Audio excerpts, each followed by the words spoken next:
Hey there, I'm Ryan, and I work as a paramedic here in the US. Every day, I help people in emergencies in homes, on the street, and in the back of an ambulance. And I've seen something again and again. When someone doesn't speak English well, it can be much harder, and sometimes even dangerous, to get the help they need.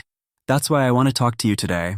Because the English you use in a medical emergency is not the same English you learn in class. It's not about perfect grammar. It's not about long medical words. It's about saying the right thing in a simple way so doctors and nurses understand you fast. Let me tell you a story that really hit me. Last month, I got a message from a listener named Maria. She's from Japan. She went to the hospital with really bad stomach pain. She knew words like stomach and hurt, but when the nurse started asking questions, she didn't know how to explain. All she could say was, "Here, very pain." The nurse didn't understand how serious it was. Maria waited in pain for 4 hours. Her bill? $500. Later, her American friend told her he should have said, "I have severe pain." 9 out of 10. Just those few words could have gotten her help in 10 minutes. When I read that message, it honestly made me stop and think. We always teach English for everyday life, small talk, shopping, travel. But what about the moments when you're scared, sick, or in pain? In those moments, English is not just useful. It's critical. That's what we're doing today. I've spent years on the job, and after Maria's story, I went back and talked to nurses, doctors, and patients. I asked, what helps most in emergencies? What phrases do we listen for? And you know what? It's not big medical terms. It's simple sentences that tell us what you feel, how bad it is, and where it hurts. Today isn't just a lesson. We're going to practice real situations, the kind I see every single day. Emergency room visits. Scared parents calling about a sick child. A patient who needs to explain their pain clearly, so they finally get the help they need. But here's the thing, I don't want you to just listen. I want you to join. When I show you a conversation, pick a role. Be the patient. Be the parent. Be the nurse. Speak the words out loud. Feel the emotion. Imagine the moment. Because when you feel it, you remember it. And when something real happens, you'll be ready. This isn't about memorizing words from a list. It's about feeling these moments, practicing them. So when something real happens, when you're scared or in pain, the words come naturally. You speak with confidence, not panic. In my job, I see these situations every day. I know how fast things can change. And I want you to be ready, not just to speak English, but to use it when it truly matters. So let's begin. By the end of this episode, you'll know the exact phrases to use in real emergencies. And more importantly, you'll feel ready to use them. Let's start with a true story. Story 1. When every second counts, it's Tuesday night. Almost midnight. You're alone. And suddenly, you feel a sharp pain in your stomach. It's not like normal stomach pain. It's strong, sharp. You're sweating. You can't stand up straight. You're scared. You go to the emergency room. The nurse looks at you and asks, "What brings you in tonight?" What you say next can change everything. This happened to a guy named James, one of our listeners. But James had listened to this lesson before. He knew the right words. And because of that, he saw a doctor in just 15 minutes. Let's hear how the conversation went. Nurse, good evening. What brings you to the emergency room tonight? James, good evening. I have severe stomach pain.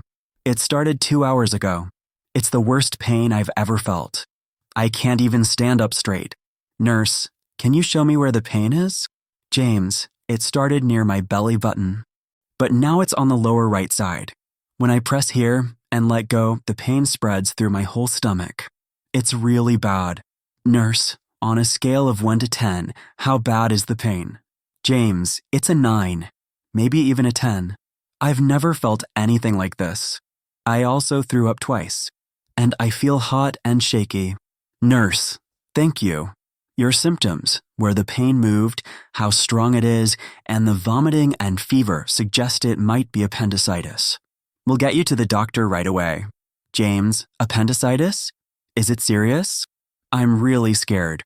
Nurse, I understand. But if we catch it early, it's easy to treat. The doctor will check you and probably do a few tests. You're going to be okay. That's how it sounds when you know what to say. Did you notice something? James didn't use difficult words. He just spoke clearly. Severe pain. 9 out of 10. It started 2 hours ago. I can't stand up straight. I've vomited twice. These are simple, real English phrases that medical staff understand fast. And they can save you time, money, and suffering. As you listen to James's story, I hope you imagined yourself in his place. Feeling that sudden pain, that fear, that moment where you have to say the right thing because your health depends on it. That's why this lesson matters. James didn't use big medical words. He didn't need them. He just used clear, honest English. Words like severe pain, 9 out of 10, worst pain I've ever had, I've vomited twice. That's what got him help fast. And now you know how to say the same things if you ever need to. Let's look at another true story. This one is different, but just as important. Story 2. The phone call that saved a scared mom $450. This didn't happen in an ambulance or emergency room. It happened in a quiet home, late at night. A very common situation. Lisa, a mom in our community, was home with her 6-year-old son. It was Sunday night. Suddenly, he had a high fever, 102 degrees. She panicked. Should she run to the emergency room? Should she wait? What if it got worse? But then, she remembered something. Her insurance had a free phone line where she could talk to a nurse 24/7. She made the call, and that one phone call saved her money, stress, and gave her the confidence to handle it at home. Let's listen to how it went. Nurse, good evening. Medline Healthcare, this is Nurse Rodriguez. How can I help you? Lisa, good evening. I'm calling about my 6-year-old son. He has a fever, 102 degrees. I'm not sure if I should take him to the hospital now or wait to see his doctor tomorrow. Nurse, I understand. Let's ask a few questions. Is he awake and talking to you? Lisa, yes. He's tired, but he's talking. He knows who I am. He's drinking water. Just not as playful as usual. Nurse, that's good. Any vomiting? Trouble breathing? Headache? Lisa, no vomiting or breathing problems. He says his head hurts a little, maybe a 6 out of 10. He can touch his chin to his chest without pain. Nurse, those are all good signs. Has he been around anyone who's sick? Lisa, yes. There's a flu outbreak at his school. A few kids are out this week. Nurse, sounds like a virus, not an emergency. You can treat him at home tonight. Lisa, okay. What should I do for his fever? Nurse, give him children's acetaminophen or ibuprofen. Follow the label. Keep him hydrated and dressed lightly. Call your doctor in the morning. Lisa, and what signs should I watch for? Nurse, bring him in if his fever goes over 104, if he gets hard to wake up, has trouble breathing, or if your gut tells you something's wrong. Can you feel Lisa's relief? One call turned panic into peace. No emergency room. No giant bill. And most important, she learned how to handle a fever with calm and care. These moments matter. And now you know how to talk about them too. Story 3. The doctor visit that finally helped. Let's talk about something I see a lot, and maybe you felt it too. It's not an emergency. You're not bleeding or passing out. But something's wrong. You've had pain for a long time. You've told doctors, but they don't listen. They say it's nothing serious or it'll go away. But it doesn't. That's what happened to Anna. She had back pain, strong, sharp pain for months. It made it hard to work, hard to sleep, hard to live her life. She went to the doctor more than once. But nothing changed. Until one day, she decided to speak differently, more clearly. And finally, the doctor listened. Let's hear what that sounded like.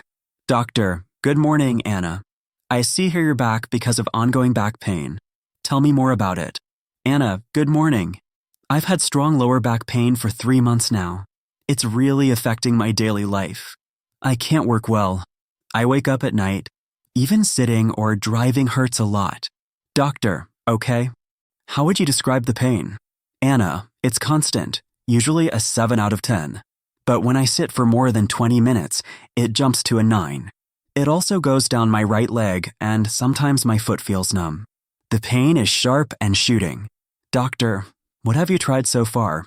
Anna, I did 6 weeks of physical therapy, but it didn't help much. I've been taking 800 milligrams of ibuprofen 3 times a day. It helps a little, but not enough. Heat helps for a short time. Nothing really lasts. Doctor, pain that's strong, with leg numbness. We need to look deeper. I think you need an MRI scan. That will help us see what's going on inside. Anna, I'm so relieved you're taking this seriously. My last doctor just told me to wait. But it's only gotten worse.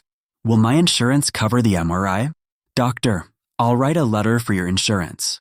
I'll explain that the pain is long-term, it's affecting your life, and other treatments didn't work. That should help them approve it. Anna, what happens after the MRI? Doctor, once we know what's causing the pain, we can make a good plan. Maybe injections or stronger medicine. Maybe I'll send you to a specialist. But the important thing is, we'll find a way to help you feel better. Anna's story shows how powerful words can be. She didn't just say, my back hurts. She explained how long it lasted, how strong it was, what made it worse, what she had already tried, and how it changed her daily life that helped the doctor understand. And finally, she got real help. Let's go over a few key phrases from her story. I've had this pain for 3 months. It's a 7 out of 10 most days. It goes down my leg and causes numbness. I tried therapy and medicine, but it didn't work. I can't sleep or sit for long. These phrases are simple, but they show the doctor the full picture.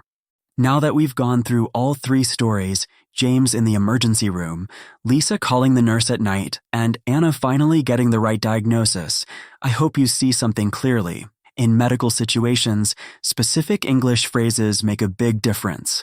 In emergencies, say, severe pain, worst pain I've ever felt, 9 out of 10 on the pain scale, I'm really concerned about. These phrases are short, clear, honest. They help doctors understand fast, without drama, without confusion. Let's talk a little more about what to say and how to say it when you're asking for help in English. Imagine it's late at night. Something feels wrong. You're not sure if you should go to the hospital or wait. In the US, many health insurance plans have a free 24/7 phone line. You can talk to a real nurse and explain what's going on. This call can save you a trip to the emergency room and save you a lot of money. But what do you say on the phone? Here are a few key phrases that help nurses give you good advice. I'm not sure if this is an emergency. Can you help me decide what to do? What warning signs should I watch for? When should I be concerned? These sentences show that you're calm, thinking clearly, and asking for help in a smart way. You're not panicking, and that makes a big difference. Now, what about regular doctor visits? Let's say you have pain or a problem that keeps coming back. You've tried some things, but nothing works. You go to the doctor, and now it's time to speak up for yourself. This is called advocating for yourself. It means being clear, honest, and firm, not rude, but confident. It means showing the doctor that your problem is real and you need help. Here are some good phrases. This is really affecting my daily life. I've tried medicine and home treatment, but nothing helped. I'm worried this could be something serious. Can we do more tests to find out what's wrong? I'd like a second opinion. I'm not feeling better and I don't want to wait any longer. You don't have to speak fast. You don't have to use big words. You just need to explain clearly and calmly. Use short sentences. Be specific. And here's something I've learned from years on the job, something that truly matters. It's not only the words you say, it's how you say them. When you speak with real feeling, when the doctor sees that this is important to you, they listen more. They ask better questions. They take you seriously. That's the power of confidence and clear communication. So how do you build that confidence? How do you make these words easy to say, even in a stressful moment? I'll tell you what works best. Practice. Not just listening once, but speaking out loud, repeating key phrases, saying them again and again until they become automatic. That's why I made something special for you. It's a shadowing video with 100 of the most useful medical English phrases. Simple, real, and powerful. In the video, I speak. You repeat after me. It's like training your mouth, your ears, and your brain all at once. We go over everything. How to describe pain, how to explain symptoms, how to ask for help, How to stay calm in emergencies. This practice makes your English faster, smoother, and stronger. You'll find the link to that video in the first comment under this one. If you can, do the shadowing right after this episode. It's the best way to remember everything we've covered. First, you hear the real conversations with me. Then, you repeat the key phrases until they feel natural. This mix of real-life stories and speaking practice is how you build real fluency. Today, you've already learned so much. You've learned how to describe pain like James and get help fast. You've learned how to ask smart questions like Lisa and avoid unnecessary hospital trips. You've learned how to speak up for yourself like Anna and finally get taken seriously. That's powerful. If this episode helped you, share it with someone. A friend, a family member, a classmate, someone who needs this. Because knowing what to say in English can literally change your life or someone else's. Remember Maria and her $500 mistake? James, who avoided waiting in pain. Lisa, who saved her son and her savings. Anna, who finally got an MRI after months of hurting. You can do the same with the right words and a little courage. Please don't forget to check that pinned comment and try the shadowing video. It's short, focused, and very effective. You can repeat it as many times as you like. Keep practicing, keep growing, and most important, take good care of your health. You have the tools now. You can speak clearly. You can explain your symptoms. You can ask the right questions. Your English is stronger than you think. You've got this. And I'll be right here whenever you need me, helping you learn, helping you speak, and helping you feel more confident every step of the way. Take care of yourself. And take care of the people you love. You never know, one day, the words you learned here might help you save a life.